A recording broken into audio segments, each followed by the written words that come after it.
Have Parag here. Parag Singh joined the IIT a couple of years back, right?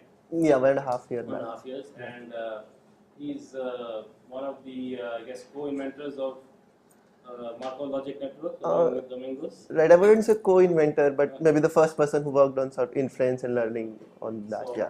can you tell us about this interesting area of integrating logic and statistics? I think. And so, welcome. Thanks for visiting. Thanks, Gautam. Yeah. Right. So this talk is going to be about Markov logic, and I see some people who probably would have seen at least parts of this talk before, but hopefully there'll be something new for you also. Right, so here is the brief outline of the talk. So I'll give some motivation for the language, right, Markov logic that we'll propose here. The background, there are some other languages which have been proposed earlier. What is the relationship between them? Then I'll formally define the language. I'll describe some inference and learning algorithms in that. I'll describe two applications that I've worked on using Markov logic, and there are plenty of them that people have worked all over the world, in fact, using Markov logic, and some future directions, and then I'll conclude the talk. Right. So I'll try to give you two different kinds of motivations for the framework that has been proposed.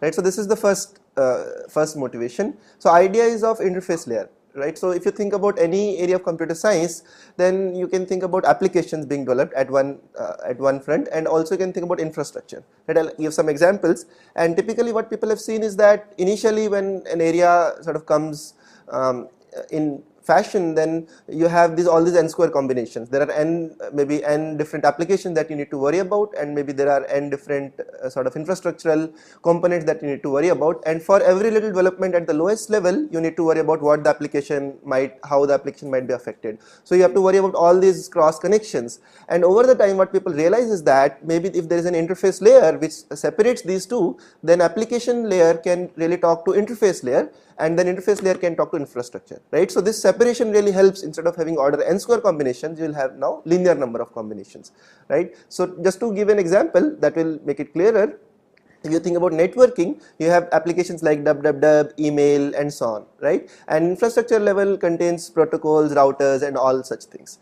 Now, after some time of thinking about networking, people thought that maybe there is something called internet which really serves as an interface layer. So what do I mean by that is that once you are true to sort of the interface, what the protocols are, or what the the application should be communicating with the internet, then you don't need to worry about how exactly the routers are implemented or what is happening at the infrastructure level, right? All the applications be developed almost independently of what is happening at the lowest level. Similarly, someone who works at the infrastructure level doesn't have to worry about exactly what applications are being implemented, right? As long as they are true to the interface, to the middle layer, everything is good, right? So that is that, yeah.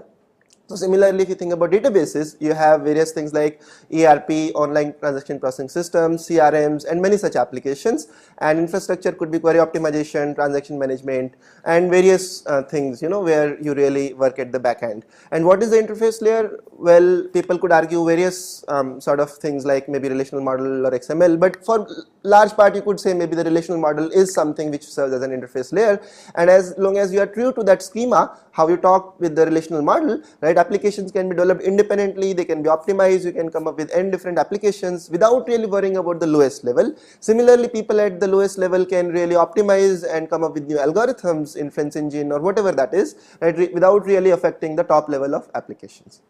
Right. And similarly for AI, right? So for AI, there are a number of applications: robotics, vision, NLP, planning, multi-agent systems, and then infrastructure, of course, corresponds to knowledge representation. How do you do learning? How do you do inference? Right? How can you make it efficient? And all those questions are there. And over last 50-60 years, people have thought about since the advent of AI, right? People have thought about what could be the right interface layer, and then, right, one of the choices that people thought was maybe first order logic is the right choice, right language. Why so? Because it's very powerful, right? It can represent entities, relationships, and when we talk about AI, human level intelligence, then it really is very compact, right? You can talk about groups of people at one time, and then you can talk about their properties, interactions, or all that, right? But then over the time, people realize that there is a problem with this, and the problem is that there is no explicit way to handle uncertainty, right? There is no way to incorporate the fact that the rules that you have are noisy, right? And that's almost always true in the real world. So that did not really fly. Of course, first order logic is still very important language, but there are issues in terms of if you have noisy data, or if you want to have explicit notion of probability, then it doesn't really handle that.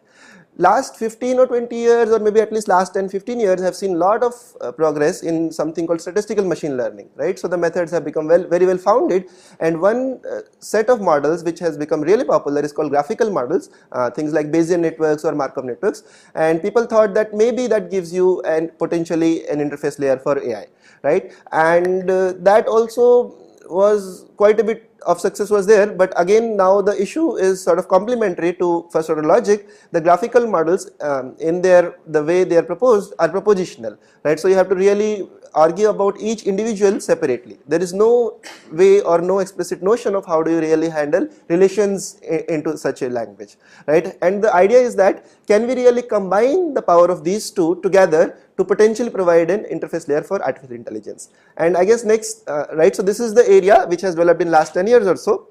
So people from statistical AI and logical AI really have combined their strengths, and this area called statistical relational learning has come about, which really combines the power of logic and probability on one side, logic and probability on the other side, and which potentially can provide an interface layer. So we're recording this, but that doesn't mean that we don't have interaction. So please feel free to interrupt. I can edit out anything that we don't want to. Sure. Right? Yeah. So feel free to ask questions. I guess that's what I'm saying, right? Yeah.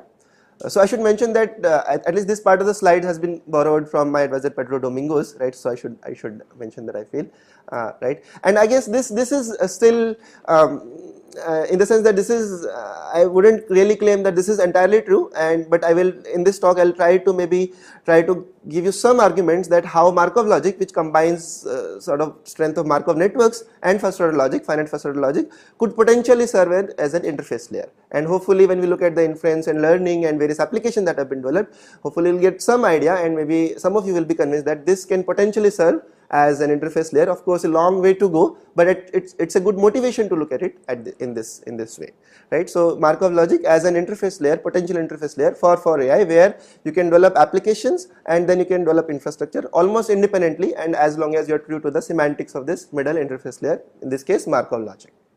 Right. So this is the first sort of motivation for the talk, and the second one is little different, coming from a different perspective. Let's say if you are a pragmatist, you don't really worry about all these big goals of having an interface layer for AI, then maybe but you really care about your small applications, little applications, and if you can do good on that, right? So this example is from that. Right. So think about, let's say if you're a social network analyst and you're looking to model your world or your little domain, let's say it is university or your community, where people are smoking, people have cancer, people have friendships, and you know that smoking leads to cancer. Right. So this is a very good rule of thumb, but we know that this is not always true, right? People who smoke, they may or may not have cancer, but at the same time we know that if someone smokes, then they are more likely to have cancer and than not. Right. So this is a very rough rule of thumb. Right, and again think about that you don't want to really go for every little person in your community, in your domain, saying that John has, if John smokes, John has cancer, if Anna smokes, Anna has cancer, and so on. Right, so you want to really specify this very compactly, maybe using some kind of logical language. At the same time, you want to have this explicit notion of uncertainty, and we will really formally see what that notion of uncertainty is. Right. So similarly, you could say that friendship leads to similar smoking habits. Right. So if I am friends with a lot of people who smoke, then I'm more likely to smoke than not. Right. Similarly, if I'm friends with a lot of people who don't smoke, then I'm more likely to not be smoking than having smoking habits. Right. So this is again a very good rule of thumb, and this has been verified by social scientists that this in fact is true. Right. So how do we really capture both these facts? Right, and that is where power of Markov logic will come in. Right, so this is the area, right? This is the goal that we start with. So combining logic and probability, right? So real world problems are characterized by entities and relationships, right? And there is explicit notion of uncertain behavior that we want to capture. So you want to capture both these things, the relational aspect of the problem and the probabilistic aspect of the problem, right? Logical languages can handle relationships, Horn clauses, first order clauses, different logical languages, right? You could really choose depending on your application what might be the right choice. Probability can represent uncertainty, complexity, right? So there is things like Markov networks, Bayesian networks. There are many different statistical learning techniques, but here we'll focus mostly on graphical models, right? And then how do we really combine the two, right? So when I say combine, we don't want something which is sort of heuristic based, but we want something which is really well founded, both in terms of the theory which has been developed for logical languages and also for the probabilistic languages, right? So that is the goal. And if we look at the history of this, this goes way past in 1980s, right? There is something called probabilistic logic by Nielsen, and as you see, there has been consistent progress in this direction. Of course, I'll not go in all the details of this, but just to give you a summary, each language is different in terms of the two components that I just described. What is the logical language and what is sort of the inference or the statistical part of it, right? For example, if you think about Bayesian logic programs proposed by Christian Kirsting and Luc Deraet, right, in 2001, they combine Horn clauses with Bayesian networks, right? So similarly, relational Markov networks proposed by Ben Tusker, they combine a language which is essentially SQL queries with Markov networks. There was a language called Blog which has the slightly complicated language, and it combines with the Bayesian network on the probabilistic side. Right, again, there is a lot of literature on this, you can read, and Markov logic is in fact sort of a latecomer. It was proposed back in 2006. There was a workshop paper which came earlier, but the journal paper appeared in 2006, and that combines the power of full first order logic. For this talk, we'll focus on finite first order logic, but there are extensions where you can really go to the power of full first order logic and Markov networks, right? And I believe there have been a couple more later, but I would really say that Markov logic is probably the most popular ones among these, and one of the reasons is that it has a very well developed software system which you can freely download and use it for your own application. So that really has helped to make it popular, and a lot of people, as I said in the beginning, not just at University of Washington where it was proposed, but all across the world, people are using it for their own applications and problems, right?